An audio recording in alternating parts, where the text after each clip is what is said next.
about things you should know if you want to change the world. I'm your host, writer and organizer, Kelly Hayes. It is Native American Heritage Month, and today we are talking about attacks on Native families and sovereignty, and how those attacks figure into a larger bid for right-wing domination. That means we are talking about the Indian Child Welfare Act, a law that was created to protect Native children from state-sanctioned kidnappings, and the conservative plot to unravel those protections. As a Native person whose father was removed from our reservation as an infant before ICWA went into effect, this is a tough subject for me.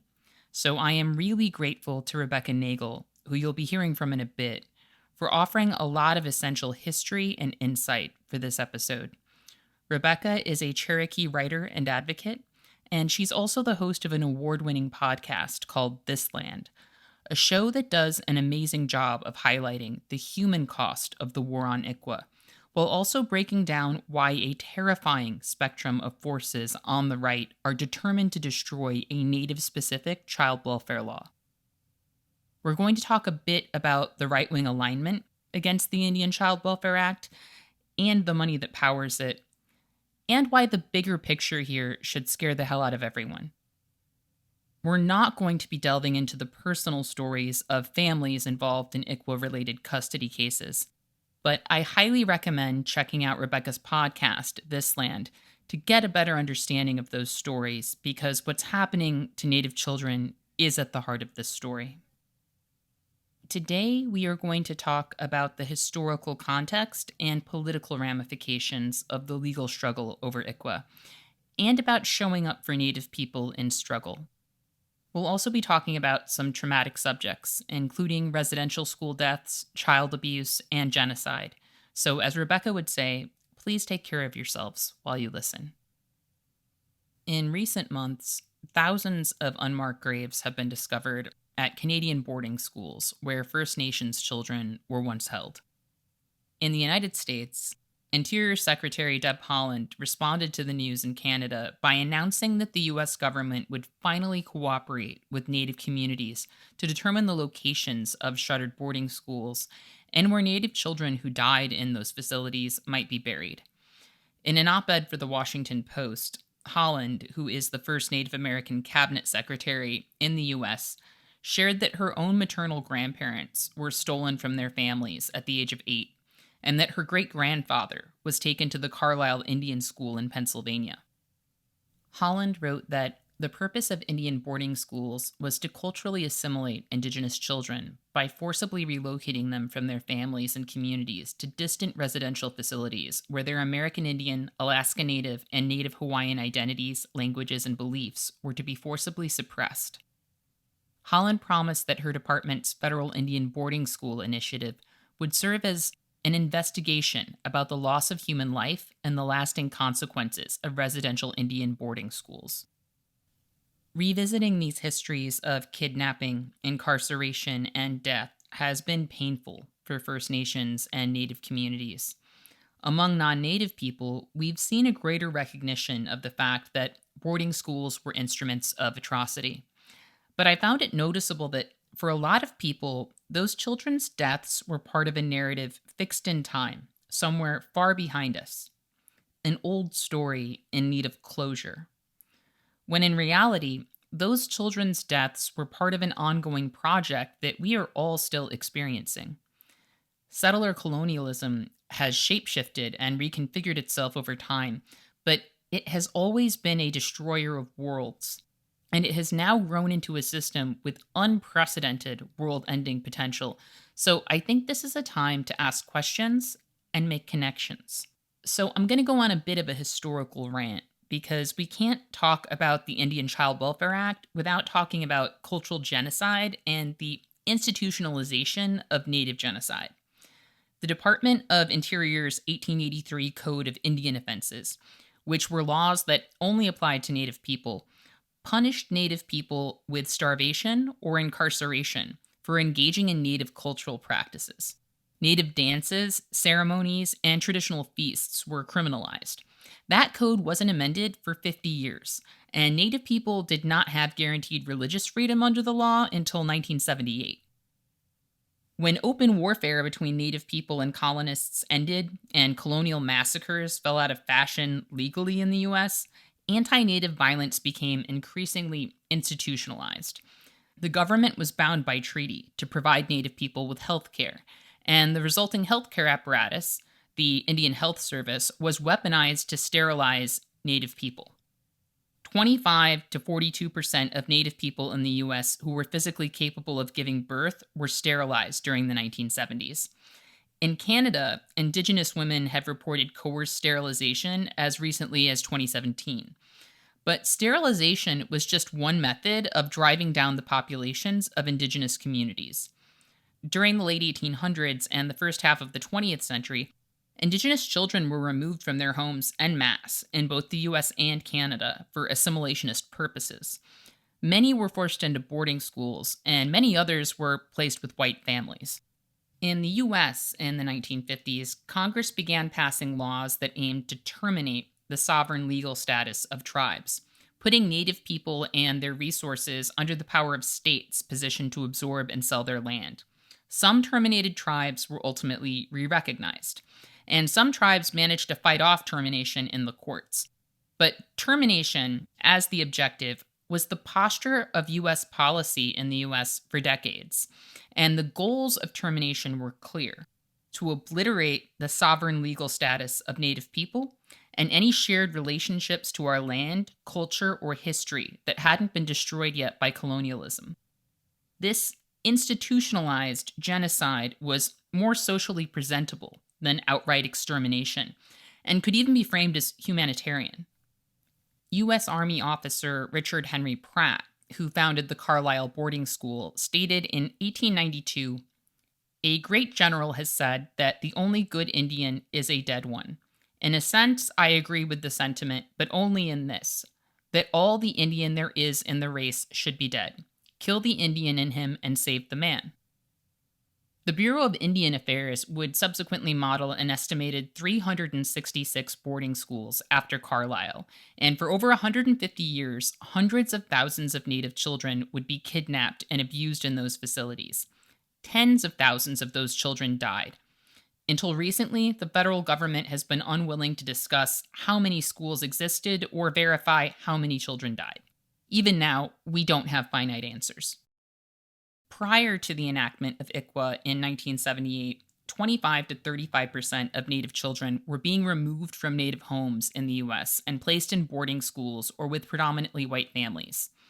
After the passage of ICWA, courts and private agencies were legally required to pursue reunification or familial placement for Native children, and to consult with tribes when making custodial determinations about Native children in the foster care system.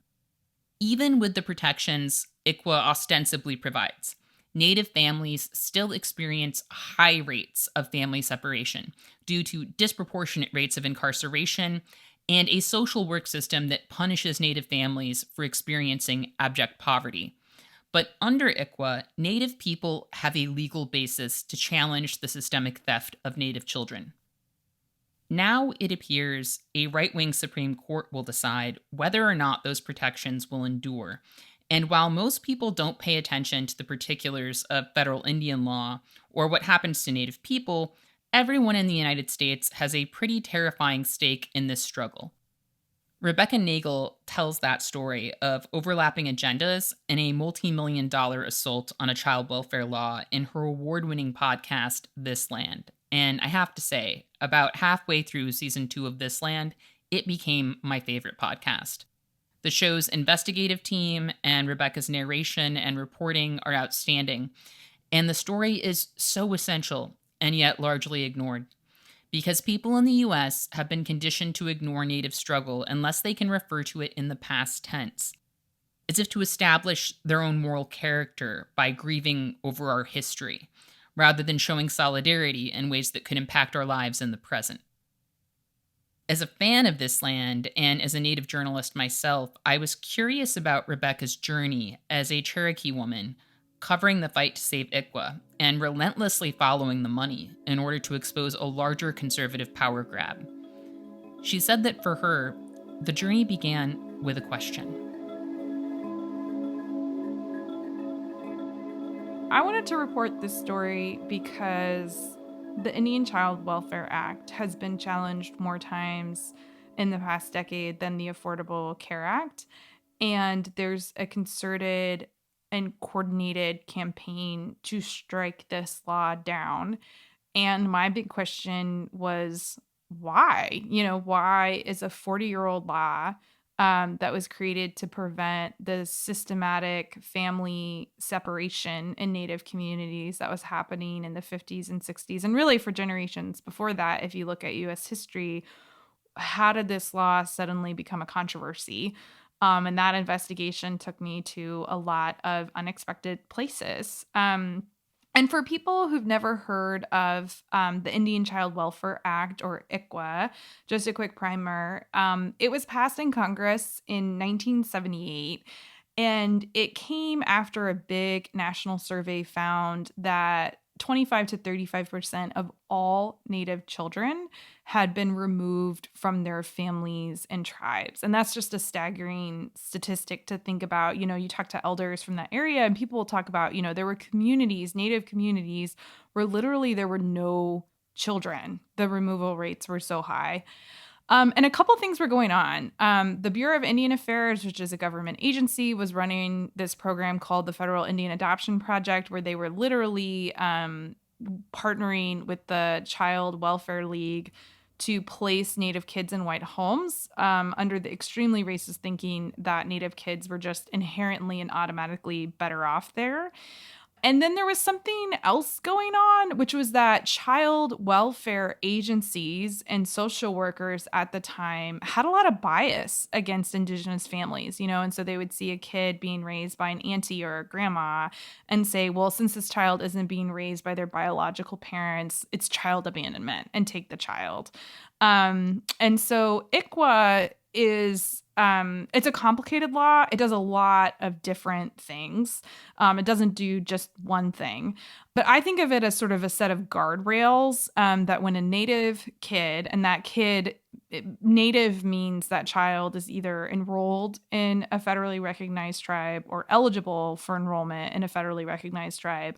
If that child is going through the child welfare system or a private adoption proceeding, it's like a set of guardrails to make sure that that child stays connected, first to their family, second to their tribe, and third to their Native identity.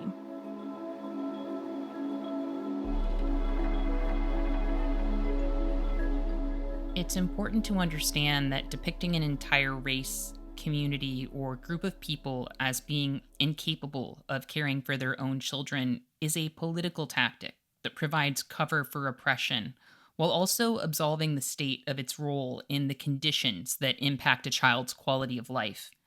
Because how can people who can't be trusted to make decisions for their own children be trusted to make decisions for themselves as a people? And if parents are dysfunctional, how can we blame the state for the hardships of their children? In Killing the Black Body, Dorothy Roberts wrote that blaming Black mothers is a way of subjugating the Black race as a whole.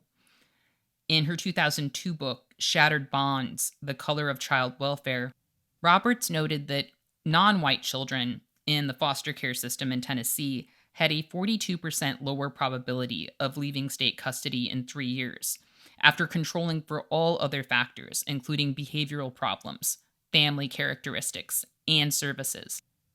The experiences of Black parents and children make clear that the family regulation system serves as an arm of surveillance and social control for the carceral state. And as with all areas of criminalization, a different set of standards exist for people with money. As Roberts wrote, the main reason child protection services deal primarily with poor families is because of the way child maltreatment is defined. The child welfare system is designed to detect and punish neglect on the part of poor parents and to ignore most middle class and wealthy parents' failings.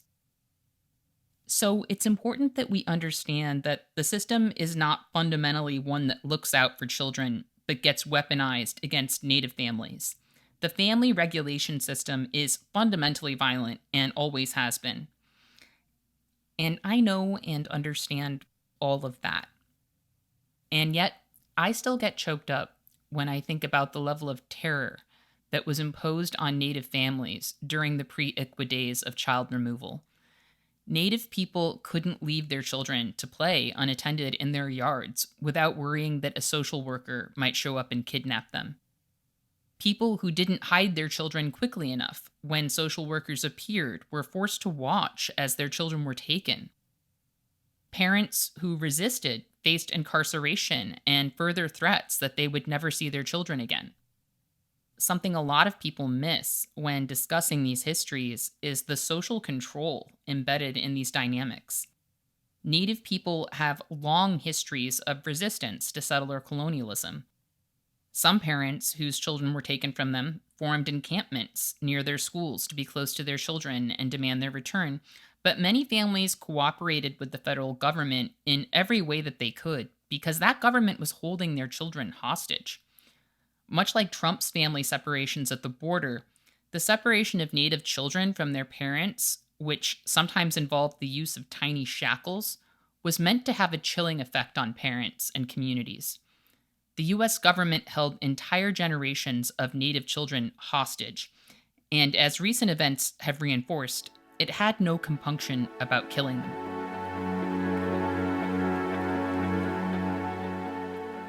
I think during the boarding school era, Pratt, this general within the Army who kind of conceived of the idea of boarding schools, he wrote in his own writings, he talked about Native children that were supposedly being educated at these horrific institutions as hostages, basically as bargaining chips for what he called the good behavior of their people.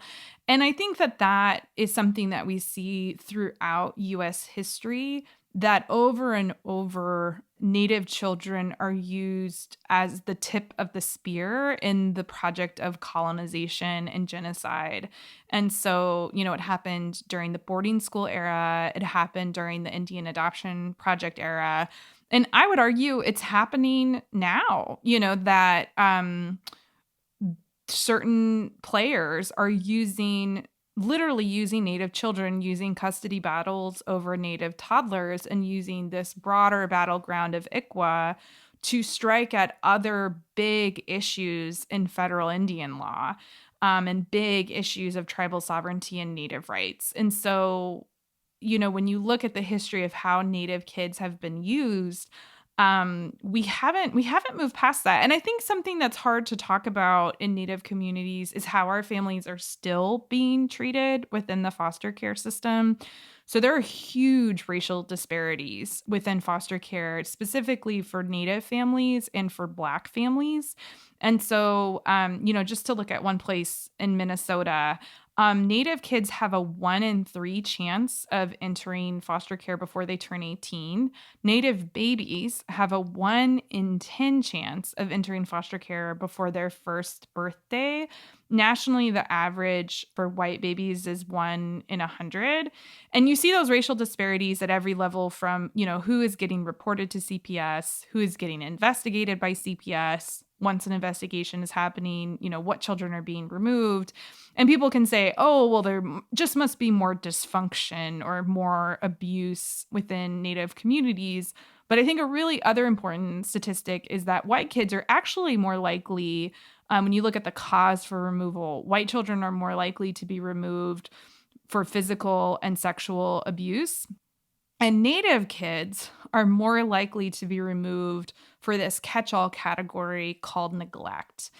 And poverty, especially extreme poverty, can look like neglect to a lot of people. I talked to a parent advocate who works with Native families in Minneapolis, and she was saying that, the overwhelming majority of the families that she's working with whose kids are in the system, who've gotten caught up in the system, are homeless, and they're getting doxxed for things like, their kids not getting to school. And so it's called, educational neglect. And of course, we want every parent to make sure that their child is getting to school. But when you are homeless, there are other problems at play. And, one of the children that we talk about in the series had been raised by her grandmother. Both of her biological parents struggled with a substance abuse disorder, but she had a stable caregiver with her grandmother. And then her family entered into this crisis when they became homeless. And that's the moment that she kind of got swept up into foster care, and then actually spent 3 years in foster care while her grandmother was fighting to get her back. And that never had, if all of those supports had been in place, that never had to have happened to that child. And so I think it's that continuum of removal is still present in the foster care system today. And it bears out in the statistics. And then it also bears out when you go and you talk to these Native families and just talk about, the way that they were treated. One of the moms I talked to for the series, she did everything in her case plan. She had, marked every box, done everything, gotten sober, done counseling, done everything. And her social worker told her point blank, you will never get your children back. Like, I'm not going to help you get your children back. And so, those are the experiences of Native families who are in the system today. That's not what's happening in the 50s and the 60s. That's what's happening, in 2021.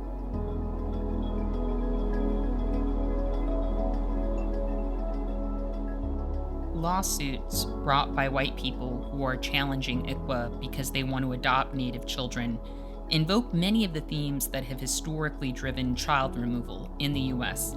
Conditions imposed upon Native people by settler colonialism are cited as evidence that Native parents are unfit to raise their children.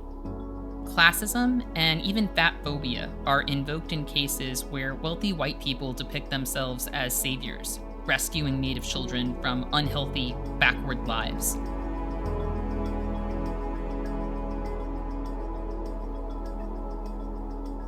The types of reasons the foster parents give for why they're better homes are things like that their home is bigger, and that, literally they will argue things that like they have more money and more financial stability, that they can provide more opportunities.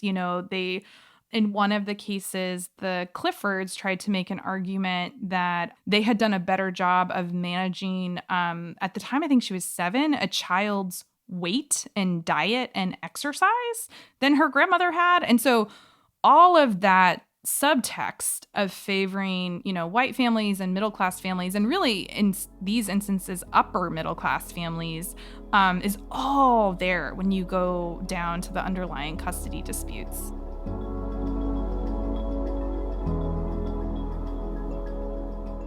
I am going to briefly interrupt us with a pre-recorded fundraising appeal because TRUTHOUT is a nonprofit news organization, and the vast majority of our funding comes from readers and listeners like you.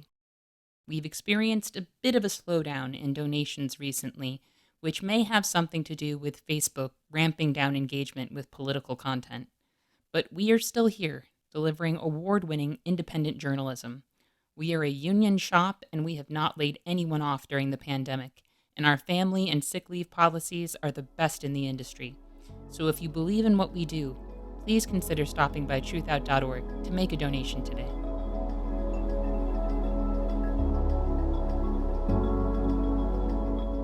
One of the reasons I find this land to be so important is that Rebecca's podcast really maps out the overlapping interests that have aligned to bring down ICWA and why they've come together to destroy this law.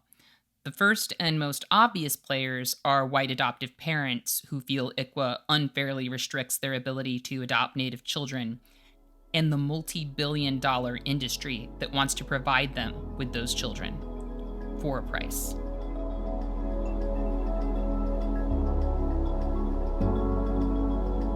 The opposition to ICWA kind of falls into 3 main buckets. There's the private adoption industry, which is really led by a couple private adoption attorneys.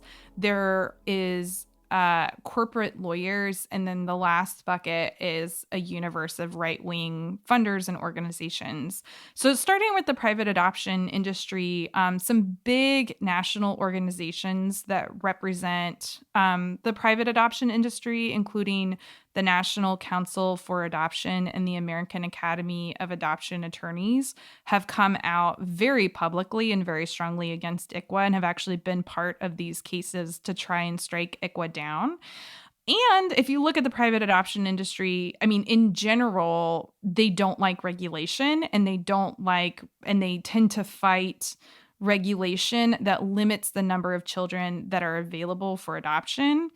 And so this is a really hard conversation to have about adoption because we think of adoption as, there are children in need, and adoption is this altruistic thing that helps a child in need.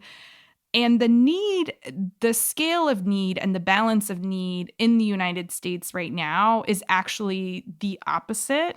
There are more people who want to adopt children, and specifically when you talk about infants, than there are children to adopt. And that's for a couple reasons. One is that, access to abortion and reproductive freedom and birth control, and even just it being more socially acceptable for women who aren't married to have a kid, really kind of tanked the number of babies that were available for adoption. And so what the adoption industry did is that they went actually internationally. So they went to other countries.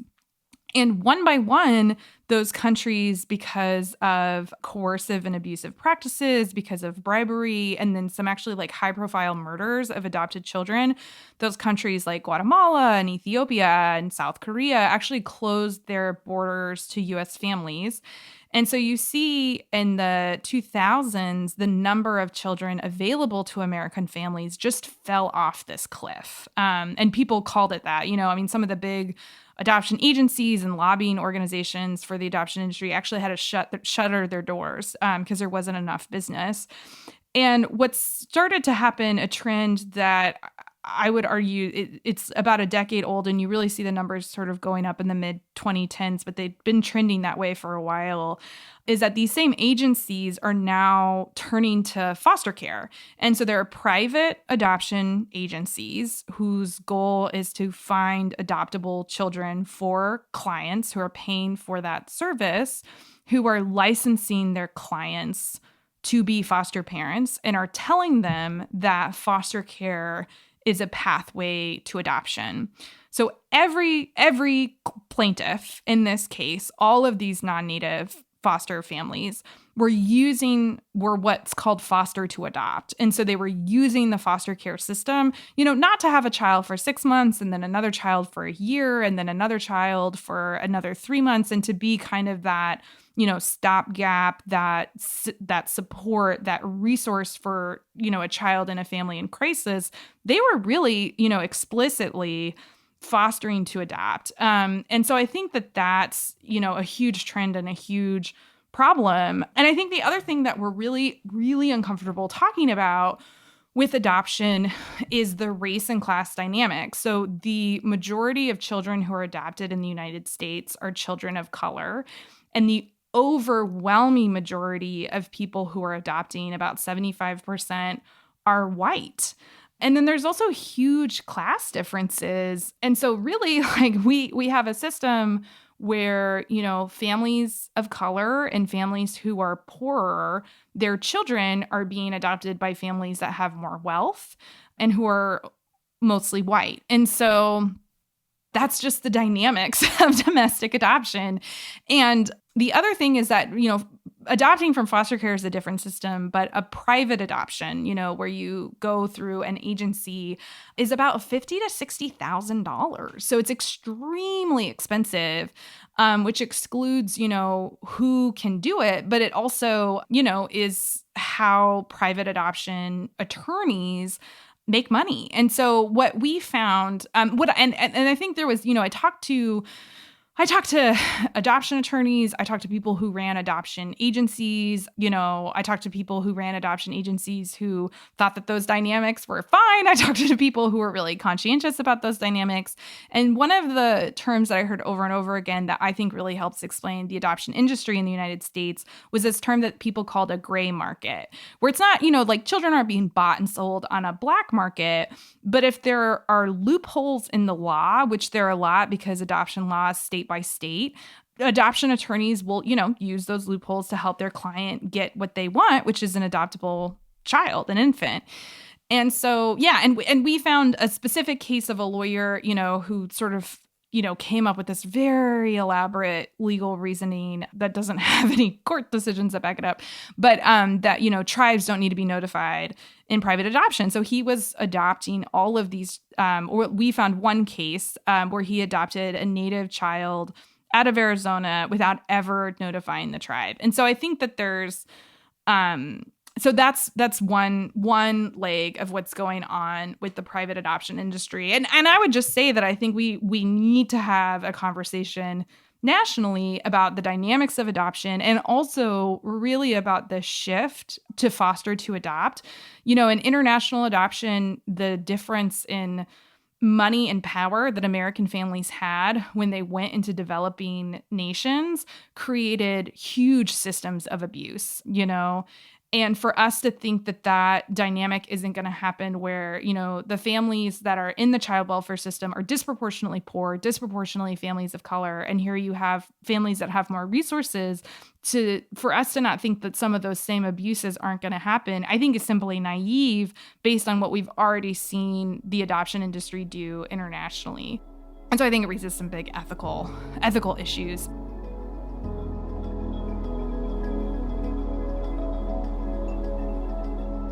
To Native people, the lives and welfare of Native children are at the heart of this struggle. But there is more at stake in the fight to dismantle ICWA than a single law, or even the fates of Native children and families who are currently caught up in the system. Because the legal argument that white adoptive parents are making to unravel ICWA could ultimately unravel Indian law as we know it in the US, putting the rights of all Native people and our tribal nations in jeopardy.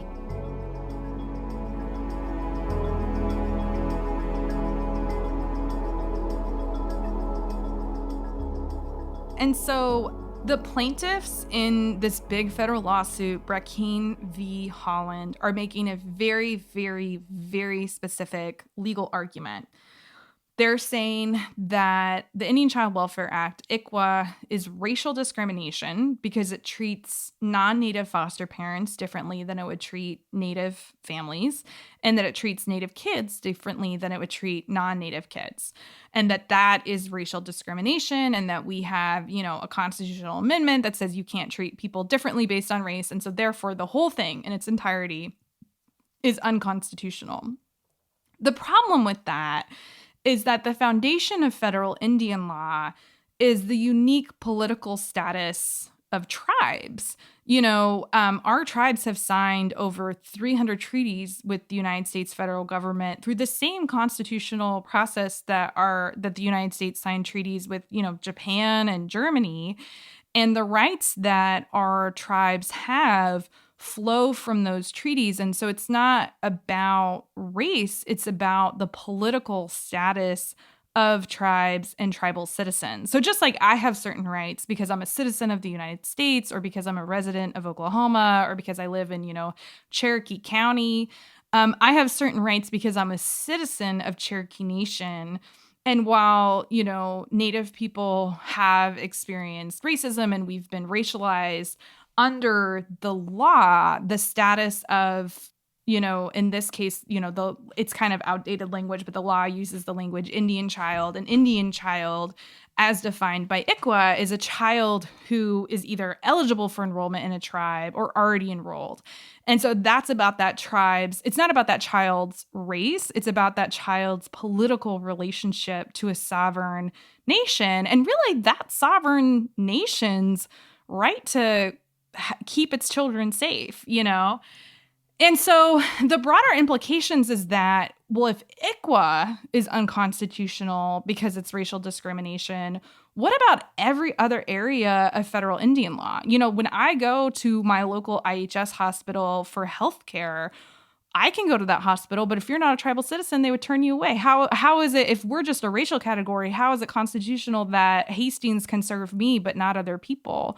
What about our right to regulate clean air and clean water on our lands? What about our right to have reservations? No other racial group in the United States has a land base or a government or a tribal police force or its own court system, right? And so the thinking is that these ICWA cases are kind of like a Trojan horse to attack other areas of federal Indian law and to kind of, it's almost like pulling a thread on a sweater that if the Supreme Court upholds that ICWA is racial discrimination, then you can kind of translate that to other areas of federal Indian law.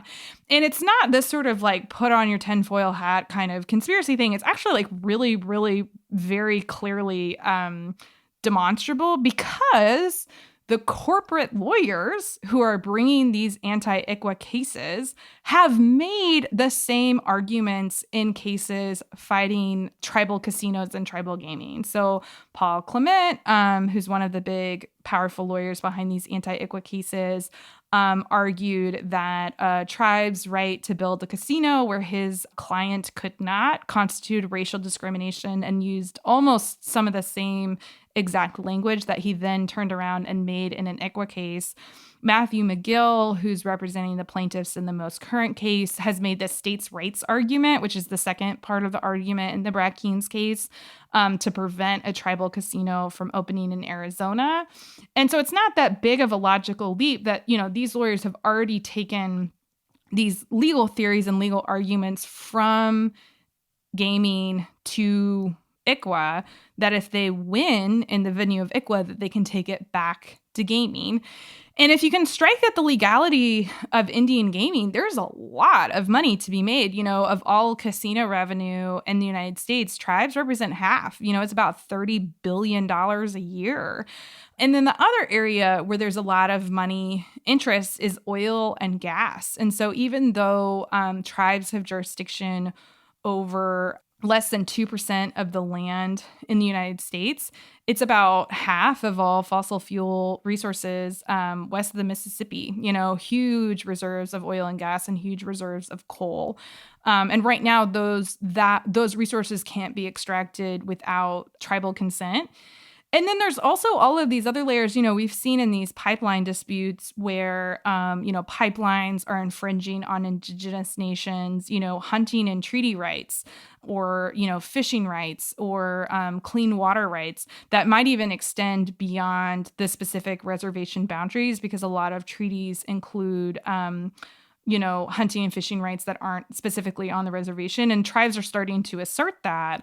And so there's a lot of open conversation within the oil and gas industry about how indigenous sovereignty, tribal sovereignty is a risk and is a threat to their bottom line. And so Gibson Dunn, who is the law firm that is representing the plaintiffs in this case pro bono, they are the same law firm that represented the Dakota Access Pipeline Company, and they have lobbying groups who've represented their clients who've talked about how, indigenous resistance and, these pipeline protests really need to be stopped because it's hurting their business. And so you can just see the financial connections. And I think that that's what makes this case so scary is because, in the kind of ground level of the federal court, there was a conservative judge that basically agreed with the plaintiffs and said, you know what, ICWA is racial discrimination. It then went to a very conservative appeals court in the Fifth Circuit.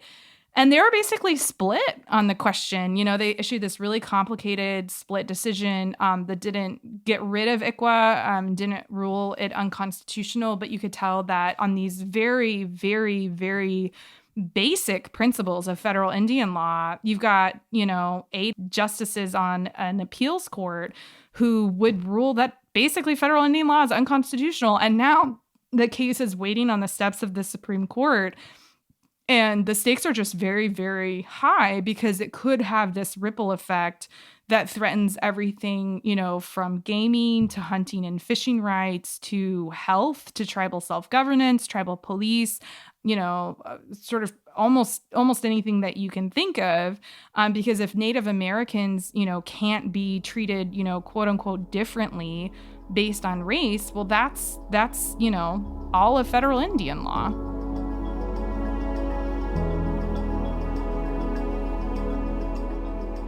Indigenous people make up less than 5% of the world's population, but steward over 80% of the world's remaining biodiversity. The struggle for native sovereignty in the US is inextricably tied to the battle for life on Earth.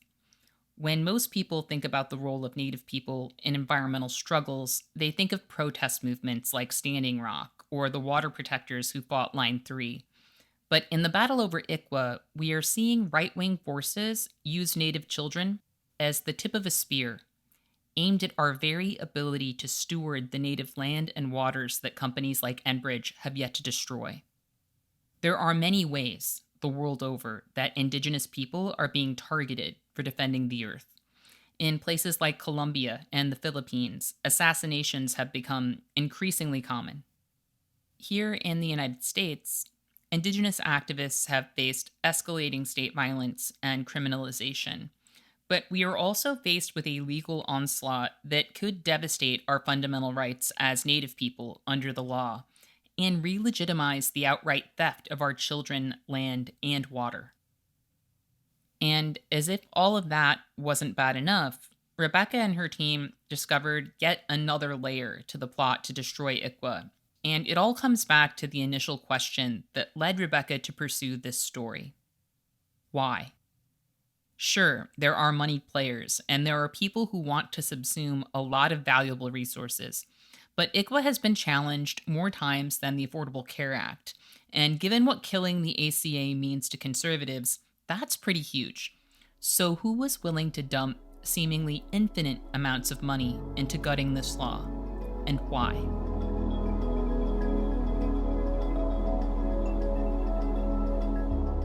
So there was a high-profile Supreme Court case that happened in 2013. And then since then, and ICWA wasn't declared unconstitutional, but it was kind of a partial win. And you could tell that the justices didn't really understand the law, didn't really understand tribal sovereignty, and had a lot of sympathy for the plaintiffs in that case. And so it kind of was this blood in the water moment where people could see, okay, I think, this is an area where we have some sympathy from the Supreme Court and maybe we could prevail. And so in those early years, kind of like 2015, 2016, the organization spearheading these anti-ICWA cases was this right-wing think tank in Arizona called the Goldwater Institute. And it was kind of random to think, well, why would this organization pick ICWA?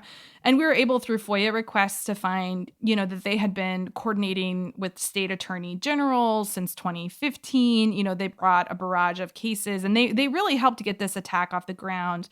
And so what I wanted to know as a reporter is who paid for it and why.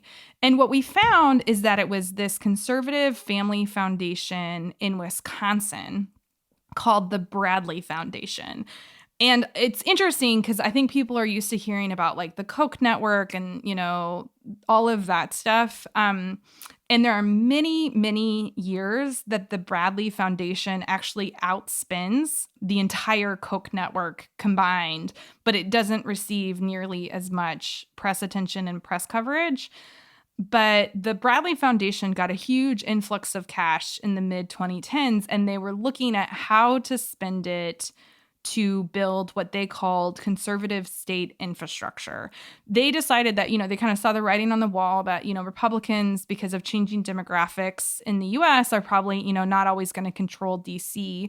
But if conservatives can control the states and the courts, who is in the White House and, who controls Congress can matter less and less. And so they created this plan to build conservative state infrastructure. They actually asked Goldwater to submit a proposal, and Goldwater's proposal was to build a state-based litigation alliance. So if folks are kind of aware of it, when you hear kind of like, 5 states passed voter ID laws, or, these anti-trans bills all happen at the same time, there are a couple organizations that help coordinate state litigation in conservative states.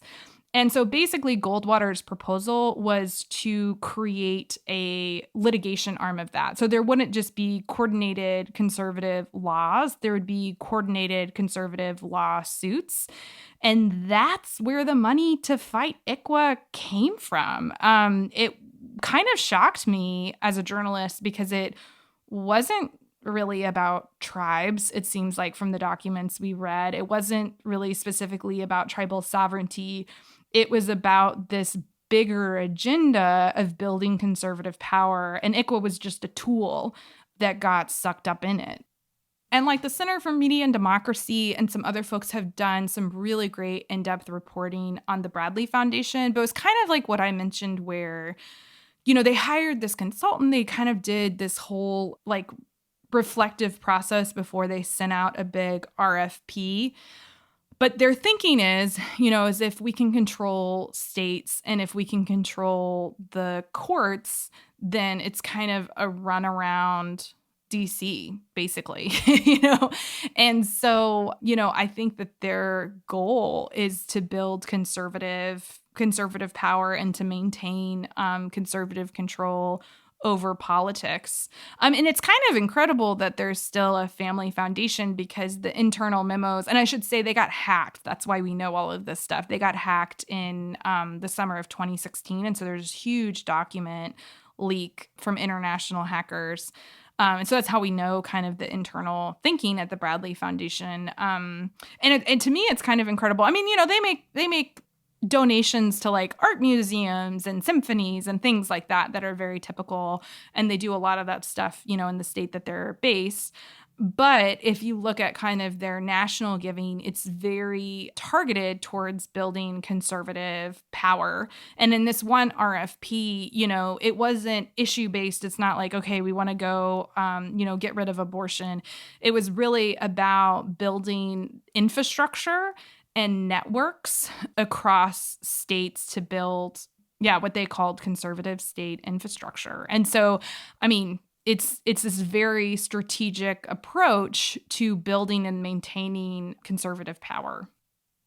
I think we're having a lot of conversations right now about the courts and the Supreme Court, and, with abortion in front of the Supreme Court, people are asking a lot about the role of the courts in our democracy and in politics. And I would say anybody who cares about that should be paying attention to this case, should be paying attention to Brackeen v. Holland, because it, in a zoomed in way and then also on a big level, tells that story.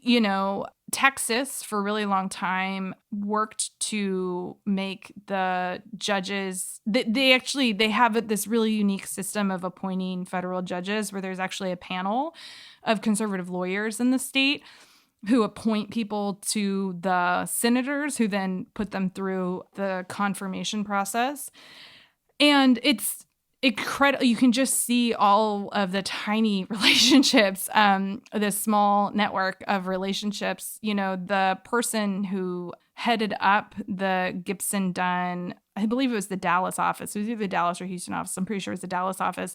At the time that they took this case, that they took the Brackeen's case, he helped appoint he was on the committee that nominated the judge that they took the case to, and so that very conservative district judge who basically took a 40-year-old law and wrote this radical decision where he chucked it out the window, was put in place by this system. And then we see the Fifth Circuit, that person who was heading up the Gibson Dunn office is actually now on the Fifth Circuit. He's a Trump appointee, but the Fifth Circuit is a very conservative circuit court. And they came out with this extremely confusing, but also very radical ruling, that goes against literally centuries of federal Indian law. And now the case is headed to the Supreme Court. And I think, a lot of people are paying attention to abortion as a test to, how much the Supreme Court follows precedent and things like that. And I would say in Brackeen v. Holland, we have a case where what's on the table, I mean, it depends on how the Supreme Court grants cert and how they take it up. If they take it up in a broad way, literally what's on the table is, the constitutionality of an entire section of U.S. law, Title 25. you like, if it was, back in the days where like those things were in books, it's like a whole book of the U.S. code is literally on the table. And so I think for folks who are interested in how the courts are shaping our democracy and what is happening in the courts, this is one of the cases that needs to be watched.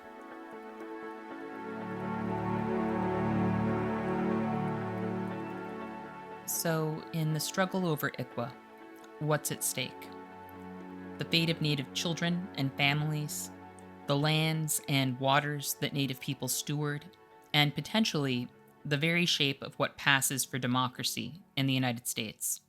So I sincerely hope that our listeners will feel moved to learn more about this issue and that you will all subscribe to the podcast This Land, because it really is a momentous piece of journalism. This society rarely acknowledges harms against Native people while they are unfolding. The socially acceptable posture toward us, even in progressive circles, is typically one of regret. But we are still here, and many Native people are fighting, not only for the futures of Native children, but for the survival of all life on Earth. Just last month, 55 water protectors and Indigenous leaders were arrested while occupying the Bureau of Indian Affairs. It was the first time since the 1970s that Native activists had seized that space, but I'm guessing that most of you didn't hear about it. Charges against water protectors who were arrested trying to halt construction of Line 3 are reportedly straining the legal system in northern Minnesota counties, but I'm not seeing the outpouring of support that those activists are going to need as they continue to fight outrageous charges, including charges of attempted suicide for 2 protectors who climbed into a pipeline. I want people to mourn for Native children who were stolen and killed by the state, and for the massacres and removals of the past, but I also want people to recognize that we are here now, and that our liberation and survival is bound up in everyone else's. These may look like our battles, and our battles alone, but really it's more a matter of who's showing up. Because everyone has always had a stake in stopping the violence of colonialism. Because the end game of capitalism and colonialism is the end of the fucking world. We all have a stake in the battles ahead against right-wing power grabs and companies that want to strip mine the world for resources until there's nothing left. We all have a stake in stopping them. So let's remember our connectivity, and let's remember that the harms that are inflicted upon us are deeply connected. And let's try not to let each other down.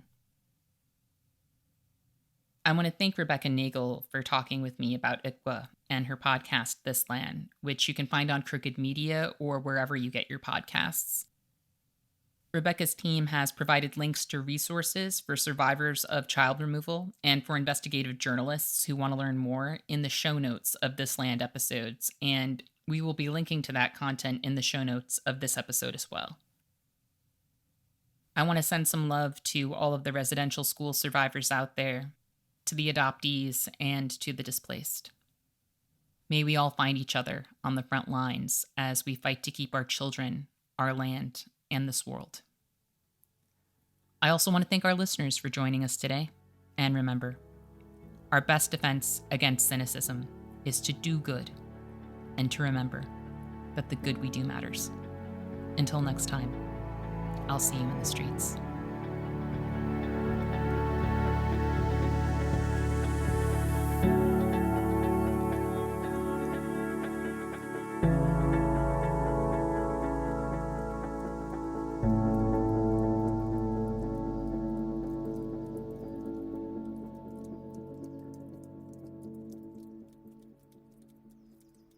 Thank you for listening to Movement Memos.